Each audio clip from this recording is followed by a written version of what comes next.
Hello students, welcome to my YouTube channel geography guru. आज हम पढ़ने और समझने वाले हैं क्लास 9th एसएसटी सामाजिक विज्ञान की वर्कशीट नंबर 43 यानी कि 43 को। आज की हमारी वर्कशीट के साथ हम हिस्ट्री दोबारा से शुरू करने वाले हैं। इस वर्कशीट में हम पढ़ने वाले हैं हिस्ट्री का तीसरा चैप्टर नाजीवाद और हिटलर का उदय। बहुत इंपॉर्टेंट चैप्टर है। इस चैप्टर में हम समझेंगे कि कैसे नाजीवाद है उसका उदय होता है जर्मनी में, और कैसे हिटलर है वो सुपरमैन बन जाते हैं जर्मनी में, और किस प्रकार से फिर द्वितीय विश्व युद्ध होता है और उसका भी एक बड़ा कांड बनता है जर्मनी। तो पूरी कहानी इस चैप्टर की वो घूमती है जर्मनी और हिटलर के चारों तरफ। आज की जो हमारी वर्कशीट है इसमें हम बात करेंगे कि हिटलर के उदय से पहले यानी कि हिटलर के पावरफुल बनने से पहले ऐसा क्या क्या जर्मनी में हुआ कि हिटलर को आगे आने का मौका मिला। इस वर्कशीट में हम बात करेंगे प्रथम विश्व युद्ध की, हम बात करेंगे वर्साय की संधि की, और साथ ही साथ बात करेंगे वाइमर गणराज्य की। तो चलिए शुरुआत करते हैं।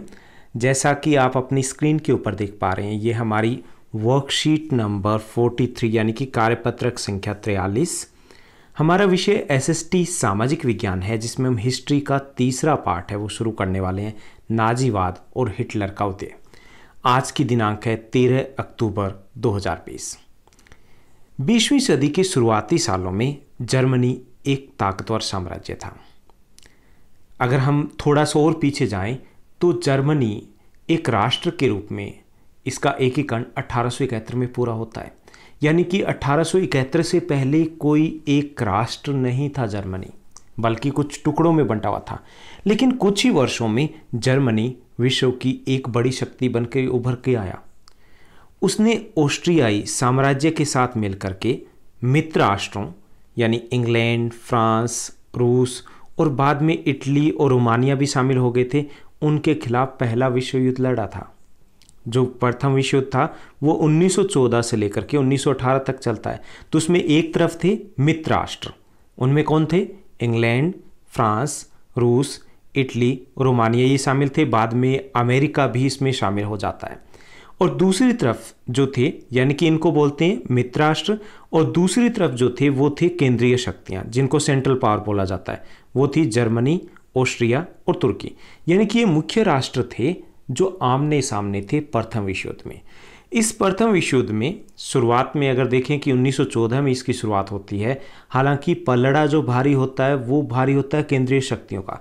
लेकिन 1917 में अमेरिका भी मित्र राष्ट्रों के साथ युद्ध में शामिल हो गया, और उसके बाद मित्र राष्ट्र हैं उनके हाथों इन केंद्रीय शक्तियों को पराजित होना पड़ा। यानी कि जर्मनी, ऑस्ट्रिया और तुर्की की प्रथम विश्व युद्ध में हार होती है। ओके, तो प्रथम विश्व युद्ध 1914 से 18 तक चलता है, जिसमें मित्र राष्ट्र होते हैं एक तरफ और दूसरी तरफ होते हैं केंद्रीय शक्तियाँ। केंद्रीय शक्तियाँ जर्मनी, तुर्की और ऑस्ट्रिया की हार होती है। अब हार के बाद जो जर्मन सम्राट थे उन्होंने अपने पद को, अपनी गद्दी को छोड़ दिया। इसके बाद जर्मनी में बड़ा बदलाव आया। वाइमर यानी कि वाइमर एक जगह है जर्मनी में, वहाँ पर संघीय आधार पर एक लोकतंत्र, जो लोकतांत्रिक संविधान है वो बनाया गया। यानी वाइमर एक जगह है, वहाँ पर संविधान बनाया गया, और उस संविधान के अनुसार ये तय किया गया कि वहाँ की जो राइक्सटॉग, जिसको रिक्सटैग भी बोलते हैं, वहाँ की जो संसद है उसमें चुनाव होगा। किसका चुनाव होगा? प्रतिनिधियों का चुनाव होगा, जैसे कि हमारे यहाँ पे चुनाव होता है। तो ये तय किया गया, एक संविधान बनाया गया इस हार के बाद, और उसके बाद ये तय किया गया कि यहाँ पर देश में लोकतंत्र होगा, सरकार का चुनाव होगा, और चुनाव करेंगे आम नागरिक, जिनमें महिलाएं भी शामिल होगी। ओके, तो उन सभी को सार्वभौमिक मताधिकार, सार्वभौमिक मताधिकार का मतलब होता है बिना किसी भेदभाव के सभी को एक समान वोट डालने का अधिकार देना। तो सभी को वोट डालने का अधिकार दे दिया गया, और सरकार चुनी गई, और जो सरकार चुनी गई उसको नाम दिया गया वाइमर गणराज्य। अब वाइमर गणराज्य इसलिए दिया गया क्योंकि जो संविधान बना था वो वाइमर नामक स्थान पर बना था, और वहीं पर ये डिसाइड किया गया था कि सब लोगों को वोट डालने का अधिकार दिया जाएगा। तो वहाँ पर प्रथम विश्व युद्ध में जर्मनी की जब हार होती है तो गद्दी छोड़ दी जाती है सम्राट के द्वारा, और जर्मनी एक लोकतांत्रिक देश बन जाता है, और वहाँ पर वाइमर गणराज्य उसका जन्म भी होता है। अब वहाँ पर एक और गड़बड़ होती है प्रथम विश्व युद्ध के बाद। वहाँ पर प्रथम विश्व युद्ध में क्योंकि जर्मनी की हार होती है तो हार के बाद मित्र राष्ट्र है उनके साथ वर्साई क्या है, जर्मनी में एक स्थान है, वहाँ पर एक शांति संधि होती है, शांति संधि।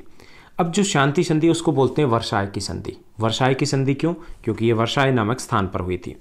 तो वहाँ पर जो संधि थी जो जर्मनी के ऊपर थोपी गई थी, यानी कि जर्मनी उससे खुश नहीं था, उसके ऊपर ज़बरदस्ती थोपी गई थी, वो काफ़ी कठोर और अपमानजनक थी।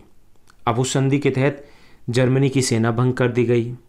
युद्ध की सारी जो तबाही थी उसके लिए केवल जर्मनी को जिम्मेवार माना गया और उसके ऊपर 6 अरब पाउंड का जुर्माना ठोक दिया गया। साथ ही साथ जर्मनी के जो खनिज संपन्न इलाके थे, जहाँ पर कोयला, लोहा और अन्य खनिज निकलते हैं, जो फ्रांस के साथ लगता इलाका था, राइनलैंड का इलाका। अब इसको राइनलैंड इसलिए बोलते हैं क्योंकि यहाँ से राइन नदी होकर के गुजरती है। ओके, राइनलैंड या राइन घाटी बोल देते हैं। तो उसमें अल्सेस, लोरेन इलाका भी आ जाता है।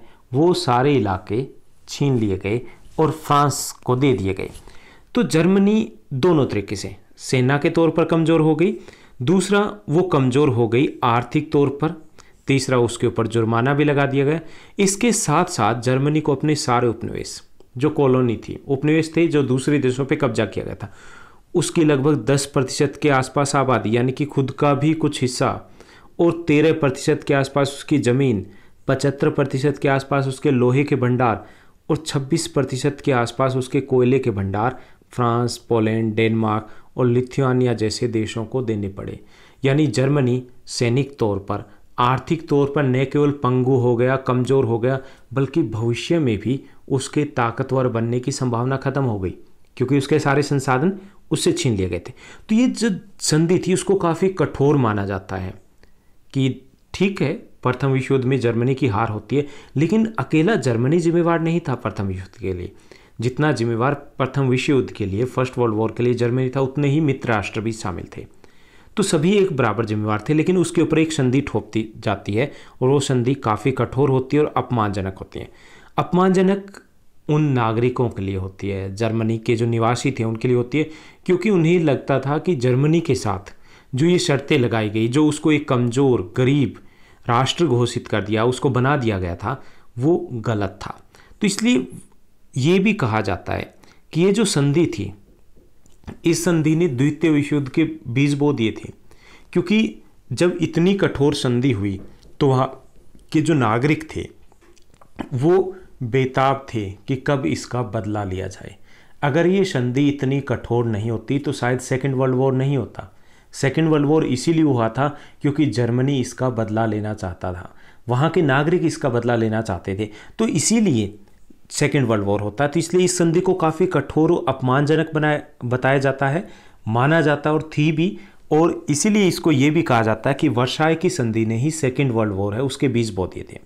अब एक और घटना की, जो वाइमर गणराज्य था उसका गठन हो चुका था और संधि तब हुई जब वाइमर गणराज्य उसका जन्म हो चुका था। तो जितनी भी जो प्रथम विश्व युद्ध में हार हुई थी या फिर जो वर्साई की अपमानजनक संधि थी, उसके लिए वाइमर गणराज्य को जिम्मेवार ठहराया गया। ये बात की गई कि जो कुछ भी गड़बड़ हुआ वो वाइमर जो रिपब्लिक है उसके कारण हुआ है। तो इस तरीके से वहाँ पर लोकतंत्र है, उसका पौधा बड़ा हुआ नहीं, उससे पहले ही उसकी जड़ें कमज़ोर हो चुकी थी। तो वहाँ हिटलर है, उसके उदय के लिए, उसकी ग्रोथ के लिए, उसको आगे आने के लिए एक मंच तैयार हो चुका था। मंच तैयार क्यों हो चुका था? पहला, वहाँ के लोग बदला लेना चाहते थे। दूसरा, जो वाइमर गणराज्य था वो लोगों में अनपॉपुलर हो चुका था, यानी कि वहाँ पर कम पॉपुलर हो चुका था, वहाँ के लोग नहीं चाहते थे। तो हिटलर के लिए एक ज़मीन तैयार हो रही थी कि हाँ, बदला लेने के लिए उनको एक लीडर चाहिए। दूसरा ये कि वो लोकतंत्र से खुश नहीं थे लोग, क्योंकि ऐसा माहौल बन गया था कि ये जो वर्साई की संधि हुई है, प्रथम विश्व युद्ध में हार हुई है, उसमें इस लोकतांत्रिक सरकार यानी कि वाइमर गणराज्य, इसकी कमजोरी भी शामिल है। तो यहाँ पर हमने अभी तक पढ़ा कि प्रथम विश्व युद्ध कब से कब तक चला। उसके बाद हमने समझा, पढ़ा, जाना कि मित्र राष्ट्र में कौन से देश शामिल थे और केंद्रीय शक्ति में कौन से देश शामिल थे।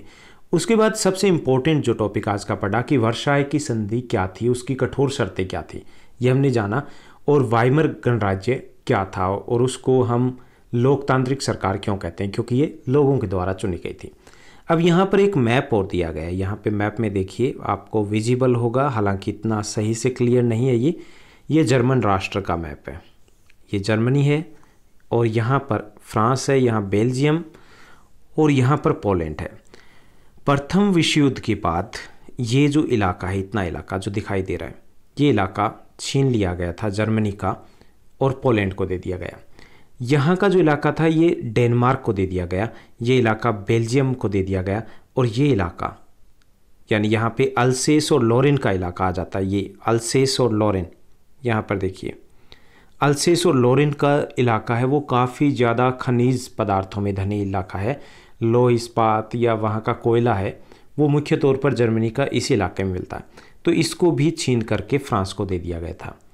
तो ये जर्मनी जो एक वक्त काफ़ी शक्तिशाली राष्ट्र था उसको बिल्कुल कमज़ोर बना दिया गया था। तो ये थी हमारी आज की वर्कशीट। अब आज का आपका इस वर्कशीट से रिलेटेड एक क्वेश्चन है जिसका आपको कमेंट करके मुझे रिप्लाई देना है। आपको बताना है कि जर्मनी की राजधानी कैपिटल कौन सा शहर है। अब हम प्रश्नोत्तर की तरफ बढ़ते हैं। आज की वर्कशीट में हमारे 6 क्वेश्चन दिए गए हैं, हालांकि सभी के सभी क्वेश्चन है काफ़ी आसान है। पहला जो क्वेश्चन दिया गया कि प्रथम विश्व युद्ध में मित्र राष्ट्र और केंद्रीय शक्तियों में कौन कौन से देश शामिल थे। तो मित्र राष्ट्र में इंग्लैंड, फ्रांस, रूस और संयुक्त राज्य अमेरिका थे। केंद्रीय शक्तियों में जर्मनी, ऑस्ट्रिया और तुर्की शामिल थे। इसमें मित्र राष्ट्र है उनकी विजय होती है और केंद्रीय शक्तियां उनकी हार होती है। उसके बाद दूसरा क्वेश्चन दिया गया, वाइमर गणराज्य किस प्रकार से लोकतांत्रिक था। तो वाइमर गणराज्य एक लोकतांत्रिक सरकार थी क्योंकि उसका चुनाव मताधिकार के द्वारा आम जनता ने किया था, क्योंकि चुनाव के आधार पर यह सरकार चुनी गई थी। तीसरा जो हमारा क्वेश्चन दिया गया कि वर्साय की संधि की कठोर शर्तें क्या थी और इन्हें अपमानजनक क्यों कहा गया। तो वर्साय की संधि की कई सारी शर्तें थी। पहली, जर्मनी की सेना भंग कर दी गई, यानी कि उसके ऊपर प्रतिबंध लगा दिया गया कि 5000 से ज़्यादा सैनिक नहीं रख सकते। दूसरा, जर्मनी को युद्ध के लिए दोषी माना गया। जर्मनी पर 6 अरब पाउंड का जुर्माना लगाया गया। जर्मनी की जो खनिज क्षमता में धनी राइनलैंड का इलाका था वो फ्रांस को सौंप दिया गया। जर्मनी द्वारा विजित सभी प्रदेशों को उससे छीन लिया गया। तो इस तरीके से जर्मनी को बिल्कुल कमज़ोर कर दिया गया। अब यह संधि अपमानजनक थी क्योंकि इस संधि के तहत जर्मनी को एक कमज़ोर राष्ट्र बना दिया गया था और युद्ध के लिए केवल उसे ही अपराधी माना गया था। उसके बाद चौथा जो क्वेश्चन दिया गया, आपके अनुसार युद्ध की सारी तबाही के लिए क्या जर्मनी को ही जिम्मेवार ठहराना सही था। अपनी उत्तर का कारण भी लिखिए। तो मेरे अनुसार युद्ध की सारी तबाही के लिए केवल जर्मनी को जिम्मेवार नहीं माना जा सकता। इसके लिए सभी देश और उनकी नीतियां भी जिम्मेवार थीं। जितना जिम्मेवार जर्मनी था उतने ही तबाही के लिए मित्र राष्ट्र भी जिम्मेवार थे। उसके बाद 5th जो क्वेश्चन है कि यदि आप उस समय एक जर्मन नागरिक होते तो वर्साय की संधि के प्रति आपके मन में क्या क्या भाव होते। तो अगर मैं उस समय जर्मन राष्ट्र का नागरिक होता तो वर्साय की संधि मेरे लिए भी एक अपमानजनक संधि होती, क्योंकि इस संधि ने जर्मन राष्ट्र का सारा गौरव छीन लिया था और उसे एक कमज़ोर और जर्जर राष्ट्र बना दिया था। उसके बाद 6th जो क्वेश्चन है कि उपरोक्त जो हमें मानचित्र दिया गया इस वर्कशीट में उसका हमें अध्ययन करना है और वर्साय की संधि के बाद जर्मनी द्वारा जो खोए गए 2 क्षेत्र हैं, 2 इलाके हैं, उनके नाम लिखने हैं। तो उनमें से अल्सेस और लॉरेन इलाके प्रमुख थे क्योंकि ये खनिज क्षमता में काफ़ी धनी थे और ये छीन करके फ्रांस को सौंप दिए गए थे।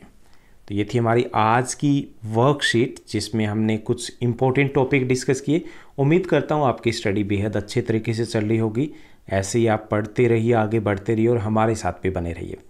इस चैनल को लाइक, शेयर और सब्सक्राइब जरूर कीजिएगा। अपने फ्रेंड्स के साथ शेयर करोगे। अगर आपको लगता है कि कंटेंट अच्छा जा रहा है तो शायद थोड़ा बहुत बेनिफिट उनको भी हो जाए। आज के लिए बस इतना ही। Thank you, bye bye, have a nice day.